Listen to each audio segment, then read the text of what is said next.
आज तक दुनिया में बहुत सी डिस्कवरीज की गई हैं और अक्सर किसी भी खोज के साथ बहुत से सवाल भी जुड़ जाते हैं। कुछ सवालों के जवाब ढूंढ लिए जाते हैं, लेकिन कुछ सवाल रहस्य बनकर इतिहास के पन्नों में दफन हो जाते हैं। आज की इस वीडियो में हम जानेंगे ऐसी ही कुछ मिस्टीरियस आर्कियोलॉजिकल डिस्कवरीज के बारे में जो आपके होश उड़ा देंगे। तो चलिए शुरू करते हैं इस रहस्यमयी दुनिया का सफर। Number 1, the odd one. हमारी इस लिस्ट की शुरुआत होती है एक रहस्यमयी आर्कियोलॉजिकल डिस्कवरी से।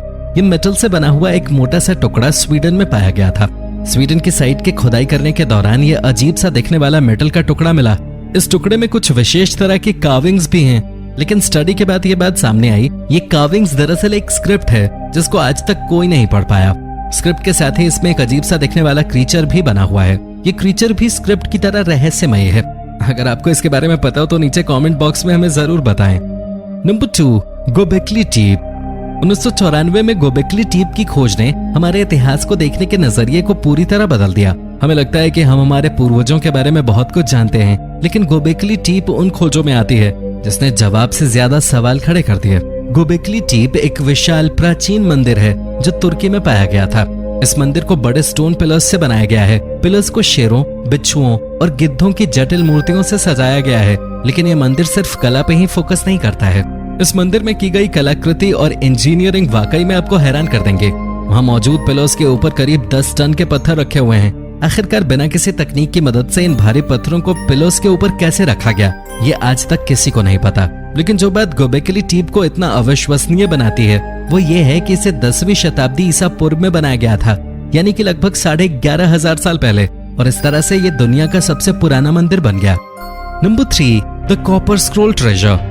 कॉपर स्क्रोल खिरबेन कुमरन के पास केव 3 में पाए गए डेड सी स्क्रोल्स में से एक हैं, लेकिन ये स्क्रोल्स दूसरों से काफी अलग हैं। जहाँ एक और दूसरे स्क्रोल जानवरों के खाल पर या पेपिरस पे लिखे गए हैं, वहीं दूसरी ओर ये स्क्रोल मेटल पे लिखा हुआ है। इस स्क्रोल में कॉपर के साथ साथ 1% टिन भी मौजूद है।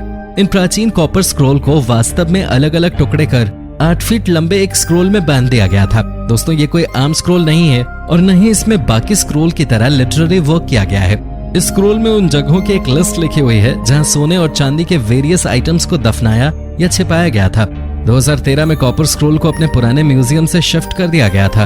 अगर आप इन कॉपर स्क्रोल्स को देखना चाहते हैं तो आप इन्हें अम्मान के जॉर्डन म्यूजियम में देख सकते हैं। हालांकि ज्यादातर डेड स्क्रोल वहां रहने वाले लोगों या फिर आदिवासियों द्वारा खोजे गए थे, लेकिन कॉपर स्क्रोल की खोज एक आर्कियोलॉजिस्ट द्वारा की गई थी। Number 4, king Tut's death. दोस्तों, आपने बहुत से राजाओं के बारे में सुना होगा, लेकिन जिस राजा के बारे में हम आज आपको बताने जा रहे हैं उनका इतिहास बहुत ही रोचक और डरावना है। राजा तुतनखामुन ने 19 वर्ष की आयु में 1324 बीसी के आसपास करीब 10 साल तक मिस्र पे फरोआ के रूप में शासन किया। फरोआ शारीरिक रूप से कमजोर थे। उनके पैरों के निचले हिस्से में एक गंभीर हड्डी की बीमारी थी और शायद इसी इन्फेक्शन के चलते उनकी मौत हो गई थी। किंग टुट के बारे में आज हम जो कुछ भी जानते हैं उसका श्रेय जाता है मशहूर ब्रिटिश आर्कियोलॉजिस्ट हावर्ड कार्टर को। 1922 में कार्टर ने सिर्फ छेनी की मदद से फरोआ के टूम की खोज की। ये जगह करीब 3200 सालों से बंद थी। ये कोई साधारण टूम नहीं था। इस टूम पे बेहतरीन कलाकृतियां बनी थी और राजा के साथ खजाने को भी दफन किया गया था। प्राचीन मिस्र के लोगों का मानना था कि एक खजाना राजा को दूसरे जीवन में भी मदद करेगा और साथ ही साथ इस खजाने की मदद से इजिप्ट की प्राचीन रॉयल लाइफ के बारे में भी पता चलता है। ऐसा माना जाता है कि फरोआ का टूम एक हॉन्टेड प्लेस है। फरोआ के टूम से छेड़छाड़ करने वाले व्यक्ति की मौत हो जाती है। कार्टर के सहयोगी लॉर्ड कार्नरवन की मौत टूम में प्रवेश करने के 4 महीने बाद ही हो गई थी और इस वजह से द कर्स ऑफ फरोआ लोगों के बीच और भी ज्यादा फेमस हो गया। हालांकि रिसर्चर्स ने इसे महज एक मिथ बताया है। दोस्तों, याद रहे YouTube हमारे इस वीडियो की नोटिफिकेशन 19 लाख सब्सक्राइबर्स में से सिर्फ 1000 लोगों को ही भेजेगा और थोड़ी देर में इस वीडियो को भी गायब कर देगा, क्योंकि उसे अश्लीलता से ज्यादा पैसे मिलते हैं, न कि हमारे जैसे ज्ञानवर्धक वीडियो से। इसलिए अगर आप चाहते हैं कि हम और वीडियोस लाते रहें तो कृपया इसे इतना शेयर करें कि YouTube के मुंह पे तमाचा लग सके। Number 5, the habits. दोस्तों, आपने होमो सेपियंस के बारे में तो सुना ही होगा, लेकिन हाल ही में इंडोनेशिया के फ्लोरल आइलैंड पे अर्ली ह्यूमन स्पीसीज होमो फ्लोरेसेंसिस के अवशेष पाए गए। फ्लोस आइलैंड में पाए जाने के कारण इनका नाम होमो फ्लोरेसेंसिस रखा गया, लेकिन इनका एक और नाम है। जी हाँ दोस्तों, इनको हॉबिट के नाम से भी जाना जाता है। इनके फॉसिल्स पर रिसर्च करने के बाद साइंटिस्ट इस नतीजे पे पहुंचे हैं कि होमो फ्लोरेसेंसिस के फॉसिल्स लगभग 1 लाख से 60,000 साल पुराने हैं। होमो फ्लोरेसेंसिस स्पीशीज का ये फॉसिल दरअसल एक फीमेल फॉसिल है। अपने छोटे आकार के शरीर और मस्तिष्क के बावजूद होमो फ्लोरेसेंसिस पत्थर के औजारों का निर्माण और इस्तेमाल करना जानते थे। ये आग का इस्तेमाल भी कर सकते थे। 2003 में हिस्ट्री ऑफ डिस्कवरी, एक संयुक्त इंडोनेशियाई ऑस्ट्रेलियाई शोध टीम ने इसकी खोज की थी। लेकिन ये अर्ली ह्यूमंस आखिर फ्लोस के आइलैंड पे कैसे पहुंचे, और क्या होमो फ्लोरेसेंसिस और हमारी प्रजाति होमो सेपियंस कभी एक दूसरे के संपर्क में आए?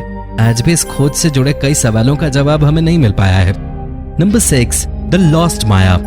1840 के दशक में जॉन लोएड स्टीफेंस और फ्रेडरिक कैथरीन ने माया सभ्यता की खोज की थी। उन्होंने अपनी इस खोज का अध्ययन 19वीं शताब्दी की बेहतरीन तकनीक के साथ किया और अपनी स्टडी और डिस्कवरी को दुनिया के सामने पेश किया। माया साम्राज्य, जो अब ग्वाटेमाला के ट्रॉपिकल रीजन्स तक सीमित है, 6ठी शताब्दी के समय अपनी शक्ति और प्रभाव के चरम पर था। माया सभ्यता के लोगों को खेतीबाड़ी, मिट्टी के बर्तनों, कला, कैलेंडर निर्माण और गणित से जुड़े सभी पहलुओं की समझ थे। माया सभ्यता पर की गई रिसर्च और स्टडी से इसके कई राज भी सामने आए हैं। माया साइट में की गई खुदाई से महल, मंदिर, पिरामिड और यहाँ तक कि खेलने का कोर्ट भी डिस्कवर किया गया। इस कोर्ट में फेमस बॉल गेम उलामा खेला जाता था। माया शहर में ज्यादातर किसानों की बस्ती थी और जाहिर सी बात है, किसानों की बस्ती होने के कारण उनके पास खेती करने के उम्दा और बेहतरीन तरीके थे। आधुनिक समय की तरह माया सभ्यता के लोग सिंचाई और टेरेस फार्मिंग के तरीके भी जानते थे। क्या आपको पता है, माया सभ्यता के इनिशियल स्टेजेस में सिर्फ एक ही भाषा इस्तेमाल की जाती थी। प्री क्लासिक एरा तक माया लोगों के बीच बहुत सी भाषाएं विकसित हो गई थीं। आज के समय में मेक्सिको और मध्य अमेरिका में लगभग 5 मिलियन लोग 70 माया भाषाएं बोलते हैं। Number 7, stone spheres in Costa Rica. Giant stone spheres लगभग 600 एडी के करीब साउथ कोस्टा रिका में पाए गए थे। लोकल लैंग्वेज में इनको लास बोलास द बॉल्स के नाम से भी जाना जाता है। ये जायंट स्टोन्स या मॉन्यूमेंट्स प्री कोलंबियन सिविलाइजेशन की निशानी हैं और ज्यादातर स्टोन्स गैब्रो नाम के मटेरियल से बने हैं, जो दरअसल एक चट्टान होती है जो पिघले हुए मैग्मा से बनती है। एंशिएंट रॉक्स की स्टडी करने वाले आर्कियोलॉजिस्ट के अनुसार इन प्राचीन विशालकाय पत्थरों को पूरी तरह से गोल आकार का बनाने के लिए कई छोटे पत्थरों का इस्तेमाल किया गया है। कई नॉन एक्सपर्ट्स ने भी इन पत्थरों के बारे में अपनी राय दी है। कुछ लोगों ने अनुमान लगाया है कि इन स्फीयर्स का इस्तेमाल एस्ट्रोनॉमिकल पर्पसेस के लिए किया जाता था, तो वहीं दूसरी ओर ये भी कहा जाता है कि ये पत्थर महत्वपूर्ण स्थानों का रास्ता बताते हैं। सच्चाई ये है कि कोई भी निश्चित रूप से इन पत्थरों के बारे में नहीं जानता है। चिप्चन लोग जो कभी कोस्टा रिका और मध्य अमेरिका के अन्य हिस्सों में रहते थे, स्पेनिश कॉन्क्वेस्ट के बाद वहां से गायब हो गए और उनके साथ ही गायब हो गया इन पत्थरों का रहस्य भी। Number 8, क्लियोपैट्रा's tomb। क्लियोपैट्रा टॉलेमीज शासकों की सीरीज की अंतिम शासक थे। टॉलेमीज ने 305 और 30 बीसी के बीच मिस्र पर शासन किया था। वो अपनी इंटेलिजेंस, ब्यूटी और रोमांटिक रिलेशनशिप्स की वजह से मशहूर थे। जूलियस सीजर और मार्क एंटनी दोनों के साथ उनके संबंध थे। लेकिन क्लियोपैट्रा के बारे में एक और फैक्ट है जो अभी भी रहस्य में डूबा हुआ है, और वो है उनका ब्यूरियल प्लेस। 31 बीसी में बैटल ऑफ एक्टियम में अपने दुश्मन ऑक्टेवियन को हराने के बाद क्लियोपैट्रा और एंटनी दोनों ने आत्महत्या कर ली। उन दोनों को इजिप्शियन गॉडेस आइसिस के मंदिर के पास एक साथ दफन कर दिया गया। मशहूर लेखक प्लूटार्क ने इस जगह को बुलंद और सुंदर स्मारक के रूप में डिस्क्राइब किया था, लेकिन वास्तव में ये मकबरा कहाँ स्थित है वो एक रहस्य बना हुआ है। आर्कियोलॉजिस्ट का मानना है कि अगर किसी को ये लवर टूम मिल भी गया तो हो सकता है वो टूम खाली हो, क्योंकि पुराने समय में कब्र लूटना आम बात थी। Number 9, Atlantis. अटलांटिस की खोज को लेकर अब तक कई दावे किए जा चुके हैं, और अगर हम हर दावे को सच मानकर चलें तो the lost city of Atlantis Bahamas, Greek island, Cuba और यहाँ तक कि जापान में भी डिस्कवर की गई है। अब इन खोजों में कितनी सच्चाई है इसका पता तो किसी को भी नहीं है। अटलांटिस शहर का जिक्र सबसे पहले प्राचीन यूनानी इतिहासकार प्लेटो द्वारा 360 बीसी में किया गया था। प्लेटो के अनुसार ये शहर एक शक्तिशाली नेवल बेस था, लेकिन नेचुरल कॉजेज की वजह से ये मिथोलॉजिकल आइलैंड 10,000 साल पहले समुद्र में डूब गया। जैसा कि हमने पहले बताया, अटलांटिस शहर असल में किस जगह बसा हुआ था इस बात पर आज भी मतभेद जारी है। कुछ रिसर्चर्स का मानना है कि वास्तव में कोई ऐसा शहर कभी था ही नहीं, लेकिन लोगों की कल्पना में ये आज भी जिंदा है और रहस्यों से घिरे होने के बावजूद भी ये लोगों के बीच बहुत ही लोकप्रिय है। Number 10, Nazca lines of Peru. जमीन से देखने पर पेरू की नाज़का लाइन्स इतनी भी शानदार नहीं लगती, लेकिन हवा से देखने पर ये लाइन्स आपको हैरान कर देंगे। इन लाइन्स को पहली बार 1920 और 30 के दशक में कमर्शियल एयरक्राफ्ट्स द्वारा देखा गया था।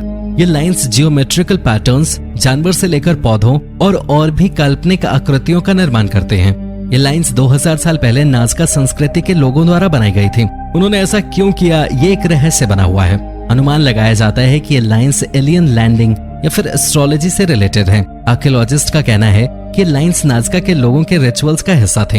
इन लाइन्स की मदद से नाज़का के लोग अपने देवताओं से जुड़ने की कोशिश करते थे। तो दोस्तों, ये थी आज की वीडियो। पसंद आई हो तो इसे लाइक और शेयर कर देना, और अगर आप हमारे चैनल पे नए हैं तो इसे सब्सक्राइब करना मत भूलना। धन्यवाद।